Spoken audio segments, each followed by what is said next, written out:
बेहद खूबसूरत, शांत और ईमानदार लोगों से भरे गांव से। उसी गांव में रहते थे दो छोटे मासूम बच्चे, राय स्टार और ज्ञान भाई। इन दोनों का बचपन आसान नहीं था। किस्मत ने इनके साथ बेरहमी दिखाई थी, क्योंकि इनके माता पिता इन्हें छोड़कर हमेशा के लिए चले गए थे। अब इनका जीवन था सड़कों पर जूते साफ करना, और वही मेहनत इनका पेट पालती थी। एक दिन एक चमचमाती लग्जरी कार उनकी छोटी सी दुकान के सामने आकर रुकती है। तभी उस गाड़ी से उतरता है एक घमंडी और अमीर आदमी, हर्ष। वह अकड़ते हुए ज्ञान भाई से कहता है, ए छोकरा, चल मेरा जूता साफ कर। ज्ञान बिना कुछ कहे झुककर जूता साफ करने लगता है, लेकिन गलती से कीचड़ उसके महंगे कपड़ों पर लग जाता है। हर्ष गुस्से से लाल होकर एक जोरदार थप्पड़ मारता है। साले गरीब, पता है ये कपड़े कितने महंगे हैं? वह चला जाता है। ज्ञान भाई दर्द भरी आवाज में कहता है, भाई एक दिन हम इतने अमीर बनेंगे कि ये लोग हमसे नौकरी मांगेंगे, और उस दिन हम इन्हें उनकी औकात याद दिलाएंगे। 20 साल बाद एक नया आधुनिक गांव, जहां एक राजमहल जैसा घर खड़ा है। उस महल के मालिक कोई और नहीं, वही दो दोस्त राय स्टार और ज्ञान भाई हैं। अब वे शहर के सबसे बड़े बिजनेसमैन बन चुके हैं। पूरा गांव उनकी इज्जत करता है। हर बड़ा फैसला उनकी सलाह से होता है। एक दिन महल के बाहर आकर रुकती है एक पुरानी और जर्जर कार। उसमें से उतरता है हर्ष, और उसे काम चाहिए। वो हाथ जोड़कर कहता है, एक जरूरी काम है जो सिर्फ आप कर सकते हैं। राय स्टार शांति से कहता है, काम मैं कर दूंगा, लेकिन एक शर्त है।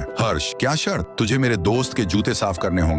पागल हो क्या? मैं? राय स्टार, तो फिर मेरा काम भी भूल जा। मजबूरी में हर्ष झुककर ज्ञान भाई के जूते साफ करता है। तभी ज्ञान भाई एक चम्मच उठाते हैं और उसकी गर्दन पर हल्का छांटा मारते हुए कहते हैं, साले गरीब, तुझे पता है ये जूते कितने महंगे हैं? हर्ष का चेहरा जलता लाल हो जाता है। वो गुस्से में कहता है, तुमने मेरी बेइज्जती की है, इसका बदला मैं जरूर लूंगा। ज्ञान भाई बाजार जा रहे होते हैं। तभी एक लड़की रोज सड़क पर गिरी हुई मिलती है। ज्ञान भाई उसे उठाते हैं। तुम ठीक हो? चलो मैं घर छोड़ देता हूँ। रोज बाइक पर बैठती है और उसे एक सुनसान फैक्ट्री की ओर ले जाती है। जैसे ही वे वहाँ पहुँचते हैं, सामने खड़ा मिलता है हर्ष। तो आ ही गया तू, तेरा ही इंतजार था। हर्ष हंसता हुआ कहता है, अब अपने दोस्त को भी बुला ले। ज्ञान भाई घबराकर फोन करता है, भाई मैं फंस गया हूँ, जल्दी आ। राय स्टार बिना एक पल गंवाए अपनी बाइक लेकर निकलता है। जब वह फैक्ट्री पहुँचता है तो देखता है कि ज्ञान भाई एक पिंजरे में कैद है और हर्ष अपने गुंडों के साथ तैयार खड़ा है। हर्ष, अब तुम दोनों से एक साथ बदला लूंगा। राय स्टार, उसे छोड़ दे, नहीं तो तूफान बनकर टूट पड़ूंगा। हर्ष, आज देखेंगे कौन किसे मारता है। और फिर शुरू होती है एक जबरदस्त लड़ाई। धुआं, लाल खून से